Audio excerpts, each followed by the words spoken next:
Just want to make a quick video for you guys. Everyone's always asking, how do you get started on YouTube? How do you beat analysis paralysis? How do you do this? How do you do that? And I just shot, I'm standing in a shower right now, in a bathroom. And I just shot probably what will be one of the most popular videos that I've ever done for people. And it's in my bathroom with burned out light bulbs. All kinds of crazy stuff all over the place.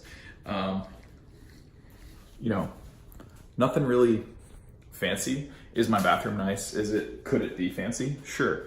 But am I using that to my advantage in this particular purpose? Not at all. What really matters for people getting started on YouTube is just putting other people first, making sure that the content that you're making and creating is solving someone's problem, addressing a question, trying to save people. I mean, it's all the stuff that I talk about all the time. All you have to do is save someone time, frustration, money, you know, anything. Make it helpful. Put other people first. I know that everyone wants to like blog and vlog their passion and do daily vlogging and do stuff that they love and blah, blah, blah. That's cool and all, but at the end of the day, you have to do enough for other people until you build up a base to where you can earn the right to do what you want to do.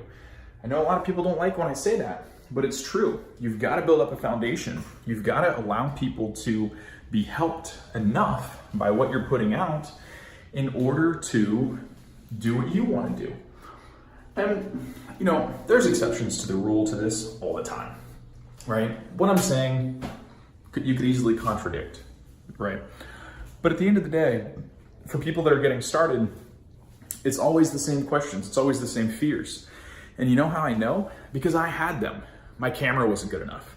I'm not good enough on camera. I mean, there's a reason why I picked up my cell phone and not that DSLR over there to make this video for you and walk around and show you the hand-cut insulation that's from Home Depot and to show you, you know, like all the imperfect things. The bathroom's not clean. Look at the shit all over the window. You know, like none of this stuff is gonna matter. For the type of content that I put out today, for what this video addresses, which is sauna stuff, this will probably be one of the most popular videos that I've done because it's the thing that people ask about the most. It's one of the most confusing and convoluted things in the industry. And so I'm trying to, you know, be in a real world environment, whether it's pretty or not, whether I like it, whether I think it's great, none of that shit matters. What matters is that it's real and it's good and it's helpful for the people, right? And so a lot of people get hung up on, you know, they don't think their video quality is good enough. They don't think their personality is good enough. Well, first of all, I gotta tell you that quantity breeds quality. I'm gonna say it again. Quantity breeds quality. You're not gonna sit down for the very first time and shoot the best videos of your life. It's not how it works. You've gotta pay your dues. You know, a professional ball player, they don't just immediately, I mean, there's some naturally talented people out there, but they don't just immediately become MVPs without practicing, right? And then the second thing is putting your ego in front of what you have the ability to do for other people, right? So if you're, if you're sitting on life experience, if you're sitting on knowledge, if you're sitting on an opinion or a solution or anything that could potentially help somebody, that is what you should be basing your feelings about your content production on. Because at the end of the day, I hate to say this, but it's true. How you feel about your videos and about your camera and about how you do on camera doesn't really fucking matter. The people decide what matters. The content decides what matters. All these things that people make excuses about, why they haven't started, why they could never do that, blah, blah, blah, that's a story in your own head. And the only way that you're ever gonna get past it is to take the first step. And it doesn't require buying fancy lights. It does not require buying a $1,000 camera. And it doesn't require any of the barriers to entry that you think are barriers to entry. So my hope in this video, not to sell you anything, not to sell you a YouTube course, not to teach you how to make money with your blog or your daily vlog or any of that shit. My hope is that you will see how ridiculous this is. How ridiculous it is that I'm standing in a shower and I just shot this video. And it will probably be one of the most popular videos for its subject matter. And not because it's fancy, not because of this, not because I like it, because the content, number one, came from the heart, came from real world experience. I'm sitting here teaching people about these freaking light bulb saunas or whatever that they want to know about. I had to I don't use it anymore. I don't like them.